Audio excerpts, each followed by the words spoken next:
আসসালামু আলাইকুম ভিউয়ার্স, কেমন আছেন আপনারা? আশা করি ভালো আছেন। মোহাম্মদ মোটরবাইকের সাথে থাকার জন্য আপনাদেরকে অসংখ্য ধন্যবাদ ও শুভেচ্ছা। তো ভিউয়ার্স, আজকে নতুন একটি আলাদা রকমের কাজ নিয়ে আপনাদের সামনে হাজির হয়েছি।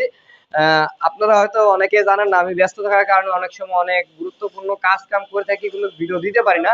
ঠিক আজকে একটি গুরুত্বপূর্ণ কাজ করতেছি, যেটা মেকানিক্যাল জগতেরই, মানে মোটরসাইকেল মেকানিকের আর কি কাজ। আমার হাতে যে আপনারা ইগনিশন সুইচটা দেখতেছেন, এই ইগনিশন সুইচটা আমাদের কাজ করে, যেটা হলো অন হইতাছে আবার অফ হইতাছে। এটিতে আমরা গেটই লক্ষ্য করতে পারি, কিন্তু আমাদের এই ইগনিশন সুইচে আমাদের একটা প্রবলেম আছে। সেই প্রবলেমটা আমি আপনাদের সামনে শেয়ার করবো এবং এইটার সমস্যার সমাধান আমরা করব। তো এই যে সুইচটা আপনারা একটু কাছ থেকে এইখানে লক্ষ্য করেন, গোড়ার দিকে দেখেন সুইচটা আমাদের অনে আছে। আমি যে এখনই অন করলাম, অন হয়ে গিয়েছে। এই দেখেন, এইবার দেখেন খেলাটা দেখছেন। তো কাহিনীটা হলো আমাদের এই জায়গায়, মানে এটা অন করার পর চাবি কিন্তু বাইর হয়ে যায়। আপনারা বাইক রাইড করতেছেন, চাবিটা হুট করে বাইরে রাস্তায় কোথায় পড়ে গিয়েছে খেয়াল নাই আপনাদের, বাসায় এসে দেখলেন চাবি নাই। তো এই ধরনের সমস্যা হতেই পারে। চাবি এত লুজ হয়েছে যে এটা এমনিই পড়ে যায়, মানে হাওয়ার বাড়ি লাগলেও পড়ে যায়, এরকম একটা অবস্থা হয়ে যায় অনেক সময়। তো এটা সমস্যার সমাধান আমরা করব। তবে আমি যেখানে ভিডিওটা করব একটু আমার দোকান থেকে একটু দূরে। তো একজন মুরব্বী সম্পর্কে পাড়াপড়শি হিসাবে আমি তাকে দাদা বলে ডাক দিই, তার কাছে নিয়ে যাব। সে কাজটা কিভাবে করে এটা ওইখানে আমি কোনো ভয়েস দিব না, তবে সে কাজটা কিভাবে করে এটা শুধু ফোকাস করব, এবং আপনারা দেখে আপনাদের অবশ্যই অনেক কিছু শেখার এবং জানার অভিজ্ঞতা বেড়ে যাবে। তো ভালো থাকবেন, সুস্থ থাকবেন। চলুন আমরা দেরি না করে শুরু করি। আপনারা দাদারা দেখতে পাচ্ছেন, উনি বাইকের যে কোনো চাবি যদি ডাইরেক্ট হয়ে যায় এটা উনি নিজেই ঠিক করেন। পুরাতন চাবি যদি হারায় ফেলান উনি আবার চাবি নিজেও বানাই দেন। তো ওনার কাছে আমি নিয়ে এসেছি, এই যে দেখতে পাচ্ছেন। তো বিয়স এরকম প্রতিটা জেলায় বা প্রতিটা জায়গায় এরকম আপনি একজনকে পাবেন, একজন মুরব্বী বা চাচা জাতীয়। তার কাছেই কিন্তু আপনারা আপনাদের বাইকের যে কোনো চাবি যদি হারিয়ে ফেলেন বা ঠিক করতে চান, সেই ক্ষেত্রে যারা নর্মালি তালা চাবি ঠিক করে তাদের কাছে গেলেই হবে। তারাই আসলে এই ধরনের কাজগুলো করার জন্য একদমই পারফেক্ট এবং সুন্দরভাবে এই ধরনের কাজগুলো করে থাকে। তো আমিও এরকমই একজনের কাছে নিয়ে এসেছি, উনি সম্পর্কে আমার দাদা হয়। তা উনি এখন ঠিক করতেছে, যে দেখতে পাচ্ছেন।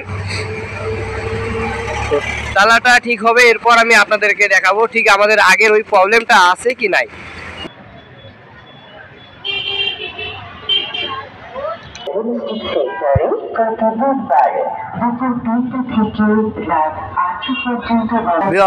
এই যে দেখতে পাচ্ছেন আলাদা রকমের একটি চাবি, যে চাবিটার ভিতরে কোনো রকমের কোনো ঘাট নাই বা কোনো অপশন নাই।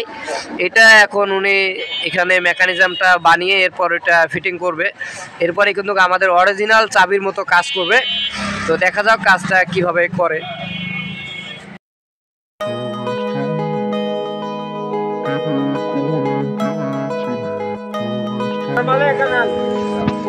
মাপযোগ নিয়ে ঘষাঘষি করতে আছে, আসলে এইভাবে কাজটা আস্তে আস্তে সাকসেসফুল করবে।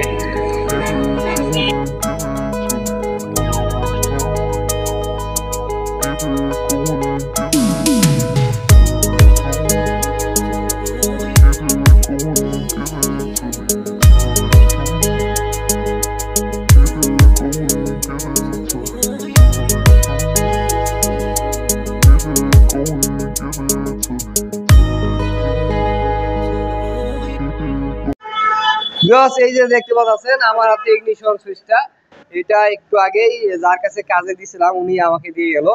তো এই যে দেখতে পাচ্ছেন, এখন আপনাদেরকে আমি একটু কাছ থেকে দেখাই। এই জায়গাটা আপনারা লক্ষ্য করেন, এখন কিন্তু ইগনিশন সুইচটা অফ আছে। এই চাবিটা যে আমাদের বানিয়ে নেওয়া, সেটা কিন্তু দেখলেও অনেকটা বোঝা যায় যে এটা চাবি আমাদের বানিয়ে নেওয়া, কারণ এইটার গেট আপটা আর আমাদের আগের গেট আপটা কিন্তু দেখেই আপনারা বুঝে যাবেন কোনটা বানিয়ে নেওয়া আর কোনটা অরিজিনাল। এখন আমরা দেখবো চাবিটা আমাদের খুলে যাচ্ছে কি যাচ্ছে না। এই দেখেন অন করলাম, এই দেখেন চাবি কিন্তু অনে আমাদের টার্গেট করা আছে। এখন আর আমাদের এই চাবিটা দেখেন যত জোরেই আমরা টানি এটা কিন্তু আর খুলতেছে না, মানে আমাদের কাজটা একদম সাকসেসফুল হয়েছে। এই ধরনের ভিডিও করার উদ্দেশ্য হলো, অনেক ভাইয়েরা আছেন চাবি হারায় ফেলান বা চাবিটা লুজ হয়ে যায়, পড়ে যায়, বা চাবি তো অনেক গন্ডগোল হয়ে যায়, চাবি ঠিক মতো কাজ করে না। করেন কি আপনারা ওই চাবিটা পুরা সেটটা, ইগনিশন সুইচ পুরা সেটটা চেঞ্জ করে ফেলান। দামি গাড়ি হলে তো লাগে যায় 3, 4, 5, 6 হাজার টাকা, আর কম দামি গাড়ি হলে তো 1,500, 2,000, 2,500 টাকা হয়ে যায়। তবে এই চাবিটা আপনারা যদি 300-400 টাকা খরচ করে বানিয়ে নেন, এখন আর আপনার অত টাকা ব্যয় করে আপনাদেরকে এই তালা চাবিটা কিনতে হবে না। এখন আপনারা একটা চাবি বানিয়ে নিতে পারেন। যে কোনো আশেপাশে যারা তালা চাবি ঠিক করে, নর্মালি বাসা বাড়ির যারা তালা চাবি ঠিক করে, তাদের কাছ থেকে আপনি আপনার বাইকের চাবিটাও বানিয়ে নিতে পারবেন। ভিউয়ার্স, ভালো থাকবেন, সুস্থ থাকবেন। আল্লাহ হাফেজ।